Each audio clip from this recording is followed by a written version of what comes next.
Friends, this is SP Singh and welcome to smarter everyday. आज हमारे पास जो टॉपिक है शिक्षण कौशल, जिसको इंग्लिश में टीचिंग स्किल कहते हैं। एक बहुत ही इंपॉर्टेंट टॉपिक है जो कि सभी यूनिवर्सिटी का कॉमन टॉपिक है। आप चाहे किसी भी यूनिवर्सिटी में पढ़ते हो, लेकिन अगर आप बीएड के स्टूडेंट हैं तो आपका यह टॉपिक होना पॉसिबल है। ठीक है, शिक्षण कौशल, इसको बहुत ही आसान भाषा में हम समझ पाएंगे और साथ में ही आपको याद भी हो जाएगा। इसकी कुछ परिभाषाएं हैं जो कि बहुत ही इजी लैंग्वेज में हम समझने का प्रयास करेंगे। उसके बाद शिक्षण कौशल जो होते हैं उनका अर्थ समझ पाएंगे। अर्थ के बाद कुछ विशेषताएं हैं, उन विशेषताओं को भी हम पढ़ेंगे। ठीक है, यह है शिक्षण कौशल की विशेषताएं, कैरेक्टर्स ऑफ टीचिंग स्किल। और उसके बाद फिर जो हमारा इंपॉर्टेंट जो क्वेश्चन होता है वो प्रश्न कौशल होता है। प्रश्न कौशल का अर्थ बताना है तो प्रश्न कौशल का अर्थ व्याख्या समझेंगे। और उसके बाद फिर लास्ट क्वेश्चन होगा हमारा कक्ष प्रबंधन, यानी कि क्लास मैनेजमेंट स्किल। इस प्रकार से जो क्लास है आपकी वो बहुत ही अमेजिंग, बहुत ही इंपॉर्टेंट क्लास होने वाली है। तो क्लास में जो भी स्टूडेंट लास्ट तक बना रहता है वो डेफिनेटली बहुत कुछ सीखने वाला है। तो चलिए, और अगर मैं बात करूं प्रॉपर तरीके से लखनऊ यूनिवर्सिटी की, तो लखनऊ यूनिवर्सिटी में जो पेपर है आपका शिक्षा के तकनीकी प्रिपरेज, पेपर नंबर 3, उसका यूनिट आपकी 3 है, जिसमें चैप्टर नंबर 12 है शिक्षण कौशल व उनके घटक। ठीक है, तो इस प्रकार से लखनऊ यूनिवर्सिटी में आपका चैप्टर नंबर 12 है, यूनिट 3 का। चलिए समझते हैं। देखिए, शिक्षण कौशल, शिक्षण यानी कि टीचिंग, और कौशल मतलब स्किल। किसी भी काम को करने का एक जो हमारे अंदर स्किल होती है, हर एक व्यक्ति के अंदर कोई ना कोई स्किल होती है। ठीक है, कोई ना कोई कौशल उसके अंदर होता है जिस काम को वो बेहतर तरीके से कर पाता है, कुछ अलग ढंग से। टीचिंग यानी कि शिक्षण, इसको एक कला एवं विज्ञान दोनों की संज्ञा दी गई है। लोगों ने कहा है, विद्वानों ने कहा है कि जो टीचिंग है ये कला भी है और विज्ञान भी है। जब शिक्षण को, टीचिंग को एक कला के रूप में समझने का प्रयास करते हैं, जब हम इसको आर्ट के पॉइंट ऑफ व्यू से देखते हैं, तब यह मान्यता है कि अच्छे शिक्षक जन्मजात होते हैं। जो अच्छे टीचर होते हैं, जिनको बहुत सारी स्किल्स आती हैं, हर एक क्षेत्र में जो अपना प्रभाव जमा पाते हैं, वो उनके अंदर वो सारी क्वालिटीज जन्मजात होती हैं। उनमें कुछ विशिष्ट शिक्षण कौशल होते हैं। विशिष्ट मतलब कुछ अलग ही ढंग से वो अपने काम को करते हैं। इफेक्टिव टीचिंग और कुछ विशेष कौशलों का समावेश उनके अंदर होता है। कुछ अलग ही लेवल की स्किल्स होती हैं उनके अंदर, जो सबके अंदर नहीं होती हैं। एक अच्छा शिक्षक हमेशा अपने प्रशिक्षार्थियों में विशिष्ट शिक्षण कौशलों में निपुणता प्रदान करता है। लेकिन अगर वहीं पर हम टीचिंग को विज्ञान यानी कि साइंस के पॉइंट ऑफ व्यू से देखते हैं, तब यह मान्यता है कि अच्छे शिक्षक प्रशिक्षण द्वारा तैयार किए जाते हैं। क्योंकि आप भी हैं, अभी आपको पढ़ाने का तरीका नहीं मालूम होगा, ब्लैक बोर्ड पे खड़े होने का तरीका नहीं मालूम होगा, ब्लैक बोर्ड को साफ पढ़ने का तरीका नहीं मालूम होगा, लेकिन जब आपको ट्रेनिंग दी जाएगी तो वहां पे आपको हर एक चीज को समझाया जाएगा कि किस एंगल पे आपको खड़ा होना है, चार्ट बोर्ड किधर टांगना है, किस हाथ से डस्टर जो है आपको पकड़ना है। ये सारी स्किल्स हमको क्या की जाती हैं, ट्रेनिंग के माध्यम से हमको सिखाई जाती है। हमको प्रशिक्षण के माध्यम से एक अच्छा शिक्षक बनाने की कोशिश की जाती है और उनमें विशिष्ट शिक्षण कौशलों का विकास किया जाता है ना। अतः एक प्रशिक्षित शिक्षक जो एक वेल ट्रेंड टीचर होता है, उसके लिए आवश्यक हो जाता है कि वह शिक्षण कौशलों को, अर्थ को भी समझे और अच्छे शिक्षण कौशल जो होते हैं उनकी वो पहचान कर पाए। ठीक है, तो इस प्रकार से ये हमारे विज्ञान के रूप में और कला के रूप में इसको हमने समझ लिया। अब हम जानते हैं जो शिक्षण कौशल है उनकी कुछ परिभाषाएं हैं। देखिए, एक अच्छा शिक्षक, प्रशिक्षक सदैव अपने प्रशिक्षणार्थियों में विशिष्ट शिक्षण कौशलों में निपुणता प्रदान करता है। अतः एक छात्राध्यापक के लिए आवश्यक हो जाता है कि वह टीचिंग स्किल्स का अर्थ भी समझ पाए, उनकी धारणाओं से परिचित हो, उन पर पूर्ण अधिकार प्राप्त करने में समर्थ हो, हर एक चीज की जड़ तक जा पाए, तह तक जा पाए, तभी वह एक अच्छा निपुण शिक्षक बन सकता है। जैसा कि NL गेज कहते हैं कि शिक्षण कौशल वे विशिष्ट अनुदेशात्मक क्रियाएं और प्रक्रियाएं हैं जिन्हें शिक्षक कक्ष में अपने शिक्षण को प्रभावशाली बनाने के लिए उपयोग करता है। यानी कि टीचिंग स्किल्स वो कुछ विशेष एक्टिविटीज होती हैं जिन्हें टीचर अपने क्लास में टीचिंग को इफेक्टिव बनाने के लिए यूज करता है, अलग अलग तरीके मेथड्स अपनाता है। ये टीचिंग की विभिन्न अवस्थाओं से संबंधित होती हैं और ये शिक्षक के निरंतर प्रयोग में आती भी रहती हैं। डॉक्टर वी के पाशी कहते हैं कि शिक्षण कौशल छात्रों के सीखने के लिए सुगमता प्रदान करने के विचार से संपन्न की गई संबंधित शिक्षण क्रियाओं और व्यवहारों का एक कलेक्शन है, समूह है। ठीक है, वहीं पर आगे मैकइंटायर और व्हाइट ने शिक्षण कौशल पर डिस्कस करते हुए लिखा है कि शिक्षण कौशल शिक्षण व्यवहारों से संबंधित वह स्वरूप है जो कक्षा की अंतःक्रिया द्वारा उन विशिष्ट सर्कमस्टांसेस को जन्म देता है जो शैक्षिक उद्देश्यों की प्राप्ति में सहायक होती हैं और छात्रों को सीखने में क्या करती हैं, सुगमता या सरलता प्रदान करती हैं। अतः यह कहा जा सकता है कि शिक्षण कौशल शिक्षक के हाथ में वह शस्त्र है, यानी कि जो भी हमने स्किल सीख रखी है, जो टीचिंग स्किल हमको आती है, वो हमारा एक शस्त्र है जिसका हम प्रयोग करते हैं। उसका यूज करके जो टीचर होता है वो अपने कक्षा शिक्षण को, अपने क्लास में टीचिंग को इफेक्टिव और एक्टिव बनाता है और कक्षा की जो अंतः प्रक्रिया है उसमें सुधार लाने का भी प्रयास करता है। आगे देखिए, अब कुछ शिक्षण कौशल हैं, उनके अर्थ को समझते हैं। जैसे पहला है, प्रश्नों की प्रभावशीलता होनी चाहिए। शिक्षण काल में पाठ्य वस्तु से संबंधित एक क्रमागत रूप से शिक्षक जितने अधिक प्रश्न पूछता है, छात्रों की क्रियाओं को उतना ही अधिक अवसर मिलता है। छात्र अपनी एक्टिविटी दिखा पाता है ना। जिसको नहीं आता है वो भी सीखने का प्रयास करता है, दूसरे से सीखता है। जो उसका साथी बोल रहा है, बता रहा है क्वेश्चन का आंसर, वो उससे भी सीखता है। इससे क्लास में एक एक्टिविटी बनी रहती है, क्लास का ध्यान टीचर की तरफ रहता है। इन प्रश्नों को प्रभावशीलता कौशल कहते हैं। खोजपूर्ण प्रश्न वो होते हैं जब टीचर कक्षा में प्रश्न पूछता है और छात्र प्रश्न का उत्तर देने में समर्थ नहीं होते हैं, they are unable to answer the questions. तब शिक्षक इस प्रकार के प्रश्न करता है जिससे उन प्रश्नों के उत्तर देने में सहायता मिलती है। फिर टीचर कुछ ऐसे क्वेश्चंस भी पुट अप करता है जिनका आंसर देने के लिए बच्चे क्या करते हैं, उनका आंसर ढूंढने का प्रयास करते हैं, है ना। प्रश्नों के उत्तरों में छात्र खोज सकता है, कोशिश करता है उन प्रश्नों का आंसर ढूंढने के लिए। इसे खोजपूर्ण प्रश्न का कौशल कहते हैं। अब देखिए, रीइंफोर्समेंट यानी कि पुनर्बलन, इंग्लिश में इसको रीइंफोर्समेंट कहते हैं।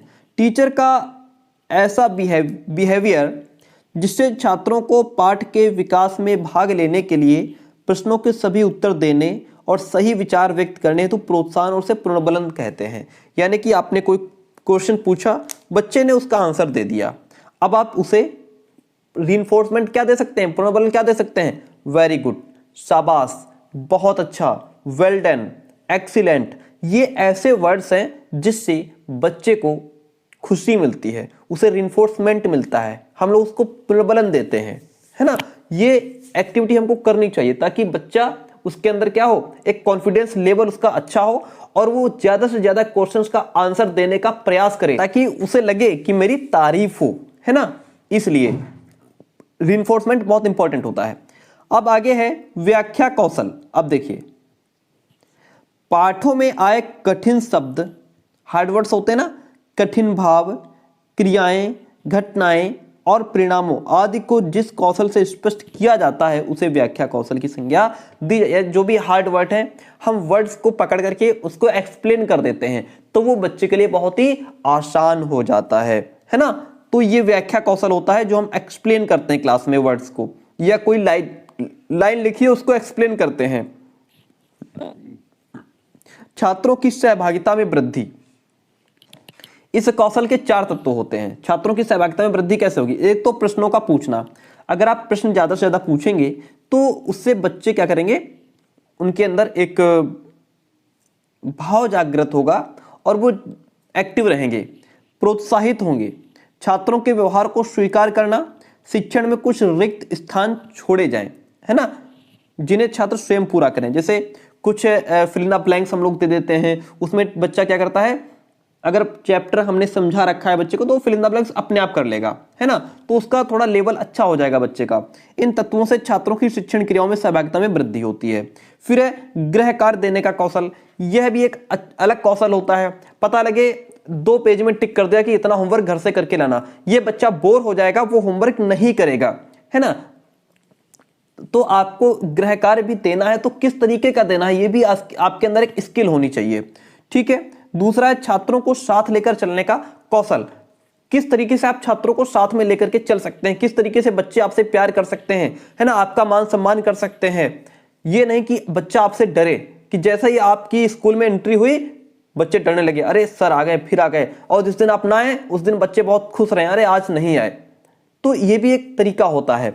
कक्षा शिक्षण में छात्रों की व्यक्तिगत विभिन्नताओं को ध्यान में रखना, यानी कि हर एक बच्चे को पर्सनली जानिए, समझिए, वो किस जो है उसकी आर्थिक स्थिति क्या है, बच्चा पढ़ने में कैसा है, उसकी जो प्रॉब्लम्स हैं वो क्या हैं, है ना, कौन कौन सी चीजें हैं जिनमें बच्चा ज्यादा फंसता है, अटकता है, दिक्कत होती है इसको समझने में। इस प्रकार से बच्चे को पर्सनली भी उससे बातचीत करें, तो साथ लेकर चलें। उनकी व्यक्तिगत विभिन्नताओं का शिक्षण में ध्यान रखना, उन्हीं के अनुरूप शिक्षण गति को व्यवस्थित करना। ये नहीं कि बच्चे कुछ कमजोर हैं लेकिन आप सिर्फ जो बच्चे बहुत अच्छे हैं, प्रतिभाशाली हैं, हाइपर एक्टिव हैं, आप उन्हीं को लेकर के चल रहे हैं। आपको क्लास में इस प्रकार से टीचिंग करनी है कि जितने भी बच्चे बैठे हैं सबको समझ में आना चाहिए, सबके बराबर की क्लास होनी चाहिए। संप्रेषण की पूर्णता का कौशल। शिक्षण के समय शिक्षक को प्रत्येक अवस्था में इस कौशल की आवश्यकता होती है। शिक्षक जो कहना चाहता है उसे शुद्ध रूप में छात्रों तक पहुंचा सके, इसे संप्रेषण की पूर्णता का कौशल कहते हैं। ये नहीं कोई बात है आपने सीधे कह दिया, बच्चों को समझ में आए या ना है, नहीं, आपको अपनी बात को इस तरीके से कहना है कि बच्चों को अच्छे तरीके से समझ में आ जाए, है ना। आपकी बोलने का तरीका, आपकी जो लैंग्वेज स्किल है स्पष्ट हो, क्लियर हो, बच्चों तक समझ में आए, चाहे बच्चा पीछे बैठा हो, आगे बैठा हो। ये नहीं आप बोल रहे हैं तो केवल आगे वाली लाइन सुन रही है, पीछे वाले अपने में मस्त हैं, ये नहीं होना चाहिए। आपकी जो कम्युनिकेशन है वो ऐसी हो कि पीछे तक आपकी आवाज जानी चाहिए। नेक्स्ट वन है 10 नंबर, दृश्य श्रव्य सहायक सामग्री का प्रयोग करें आप, यानी कि दृश्य श्रव्य, जैसे कि आप चार्ट पेपर का यूज कर सकते हैं, पॉइंटर का यूज कर सकते हैं, है ना, ये सब चीजें, ताकि आप बच्चे को जो चीज आप पढ़ा रहे हैं उसको सामने दिखा पाएं। आप पर्यावरण पढ़ा रहे हैं तो पर्यावरण से रिलेटेड आप चार्ट बना करके ले जाएं, उसको क्लास में एक तरफ टांग दें ताकि बच्चे का फोकस आपकी तरफ बना रहे, उस चार्ट पेपर को देखें ताकि वो आपको सुने भी और उधर देख करके वो समझें भी। या फिर आप यातायात पढ़ा रहे हैं, कुछ भी पढ़ा रहे हैं, उसका एक चार्ट पेपर आपके पास होना चाहिए। अनुदेशन उद्देश्यों को व्यवहारिक रूप में लिखने का कौशल। इस कौशल में निम्नलिखित क्रियाएं शामिल की जाती हैं, जैसे उद्देश्यों या लक्ष्यों की पहचान, पाठ्य वस्तु का विश्लेषण करना, समुचित क्रियाओं का चयन, उद्देश्यों का व्यवहारिक रूप में लिखना। आगे बढ़ जाते हैं। अगला कौशल है हमारा नियोजित पुनरावृत्ति। नियोजित पुनरावृत्ति जो स्किल होती है अधिक शक्तिशाली शिक्षण कौशल है, जिससे शिक्षण के अंत में शिक्षक महत्वपूर्ण बिंदुओं की नियोजित रूप से पुनरावृत्ति कर पाता है। दृष्टांत देना और उदाहरणों का प्रयोग। आप जगह जगह पर जहां पे जरूरत हो वहां पे उदाहरण दे करके बच्चों को समझाएं, एग्जाम्पल दे करके समझाएं, है ना। इससे बालक को सीखने में बहुत आसानी हो जाती है। अगर मैं ही आपको उदाहरण देता हूं तो आपको चीजें जल्दी समझ में आ जाती हैं। समीपता कौशल से आशय उन क्रियाओं से है जिनसे शिक्षक पाठ्यवस्तु का संक्षिप्तीकरण करके नवीन पाठ्यवस्तु से संबंध स्थापित करता है। यह कौशल विन्यास प्रेरणा कौशल का पूरक होता है। व्याख्यान कौशल क्या होता है? व्याख्यान कौशल पाठ्यवस्तु के प्रभावी प्रस्तुतिकरण के लिए आवश्यक होता है, जिसमें समुचित प्रविधियों और युक्तियों का प्रयोग किया जाता है और शिक्षक सहायक सामग्री की भी सहायता लेता है। इसे संप्रेषण योग्यता भी कहा जाता है। आगे बढ़ जाते हैं। बस 2 कौशल और बचे हैं इसके। श्यामपट्ट कौशल का प्रयोग। आपको ठीक तरीके से पता होना चाहिए कि ब्लैक बोर्ड का यूज कैसे करते हैं, है ना। श्यामपट्ट पर लेख स्पष्ट, ये नहीं एक लाइन यहां है, एक पहुंच रही है अलग ही क्षेत्र में, है ना, ऐसा नहीं। आपका जो लेख हो वो स्पष्ट हो, क्लियर हो, बच्चों को साफ साफ दिखाई देना चाहिए, जिससे कि प्रस्तुतिकरण को प्रभावशाली बनाया जा सके। जो भी लिखें वो सटीक ढंग से लिखें। हर एक शब्द के बाद जितना गैप आप दे रहे हैं वो सभी में समान होना चाहिए। ये नहीं कि एक वर्ड्स में आपने जो है ज्यादा गैप दे दिया, एक में बहुत कम, एक चिपका के लिख दिया, ये नहीं होना चाहिए। कक्षा प्रबंध कौशल, यानी कि क्लास को मैनेज करने की स्किल भी आपको आनी चाहिए। अगर क्लास में शोर हो रहा है, लड़ाई हो रही है ना, बच्चे अक्सर लड़ी जाते हैं, है ना, शोर करते ही रहते हैं, तो क्लास को किस तरीके से अपनी तरफ अट्रैक्टिव करना है, क्लास को मैनेज कैसे करना है, ये स्किल भी आपके अंदर होनी चाहिए। ठीक है, चलिए आगे बढ़ जाते हैं। शिक्षण कौशल की कुछ विशेषताएं हैं, जैसे टीचिंग स्किल, टीचिंग एक्टिविटी और जो उनके व्यवहार है उनसे संबंधित है, और शिक्षण कौशलों से समस्त अंतःक्रिया इंटरेक्शंस को सक्रिय बनाया जा सकता है। शिक्षण कौशल छात्रों के अधिगम में सहायता और सुगमता प्रदान करते हैं, यानी कि बच्चों को सीखने में सहायता मिलती है, सरलता मिलती है। अगर हम इन स्किल्स का यूज ना करें, चार्ट पेपर का यूज ना करें, या जो तौर तरीके हैं उनका यूज ना करें, साफ लिखे ना, तो बच्चा जल्दी नहीं समझ पाएगा। उदाहरण का यूज ना करें, विशिष्ट उद्देश्यों की प्राप्ति में सहायक होता है। शिक्षण जो प्रक्रिया है वो प्रभावी होती है, इफेक्टिव बनती है, अच्छी लगती है, बच्चा जल्दी कैच कर पाता है। शिक्षण व्यवहार की कई जो है इकाई से संबंधित होते हैं। नेक्स्ट वन कौशल है प्रश्न कौशल। ये बहुत ही इंपॉर्टेंट क्वेश्चन है, इसको आप ठीक से पढ़ लीजिए। प्रश्न कौशल अक्सर पूछ लेता है। अर्थ एवं व्याख्या। अध्यापक शिक्षण अधिगम की परिस्थितियों को विकसित करने के लिए, यानी कि जो टीचिंग लर्निंग प्रोसेस है उसको डेवलप करने के लिए अनेक युक्तियां अपनाता है, अनेक तरीके, मेथड्स, विधियां अपनाता है, जिनके माध्यम से अध्यापन व्यवहार प्रकट करता है। वह शिक्षण स्किल का परिचय देते हुए विषय वस्तु का ज्ञान छात्रों को देता है। जहां एक तरफ शिक्षण प्रश्न कौशल के माध्यम से छात्रों के साथ संवाद को जीवंत बनाने की चेष्टा भी करता है ना, और छात्र सहभागिता प्रदान करते हैं। वहीं दूसरी तरफ छात्रों के निजित्व यानी कि पर्सनली क्षमताओं की जांच भी इस कौशल के माध्यम से करते हैं कि बालक को कितना आता है। हम बालक को पर्सनली क्वेश्चंस पूछ करके उनके बारे में जान सकते हैं, है ना। शिक्षक पाठ नियोजन करते समय सावधानी पूर्वक अध्ययन बिंदु के विकास के लिए अलग अलग प्रकार के प्रश्नों का गठन करता है, अलग अलग तरीके के क्वेश्चंस का कलेक्शन बनाता है। इसमें कुछ प्रश्न पूर्व ज्ञान पर आधारित होते हैं, जो हमने पहले पढ़ाया उस पे बेस्ड होते हैं, जिनका उत्तर छात्र आसानी से देने का प्रयास करते हैं। कुछ ऐसे क्वेश्चंस डाले जाते हैं जिनका उत्तर बालक आसानी से दे दे। हम लोग भी जो बड़े बड़े एग्जाम देते हैं ना, आप भी टेट, सीटेट, सुपर टेट देंगे, उसमें कुछ क्वेश्चंस ऐसे होंगे जो आपको मिलेंगे बड़े ही आसान तरीके से, बहुत आसान क्वेश्चन होते हैं। जो वहाँ पे पेपर बनाता है वो इस तरीके से क्वेश्चंस डालता है कि कुछ क्वेश्चंस आप बड़े आसानी से कर लें, कुछ में आपका दिमाग लगे, और कुछ क्वेश्चंस ऐसे डाल देता है कि जो अच्छा बच्चा होगा, जिसने बढ़िया पढ़ाई करी होगी, वही उनके आंसर दे सकता है, और 4-6 क्वेश्चन आपको फंसाने के लिए दे देता है। इस प्रकार से क्वेश्चन का कलेक्शन उसमें डाला जाता है। ठीक है, अब जैसे बॉशिंग कहते हैं, प्रश्न करने की कला का महत्व स्वीकार किए बिना कोई भी शिक्षण विधि सफलतापूर्वक लागू नहीं किया जा सकता।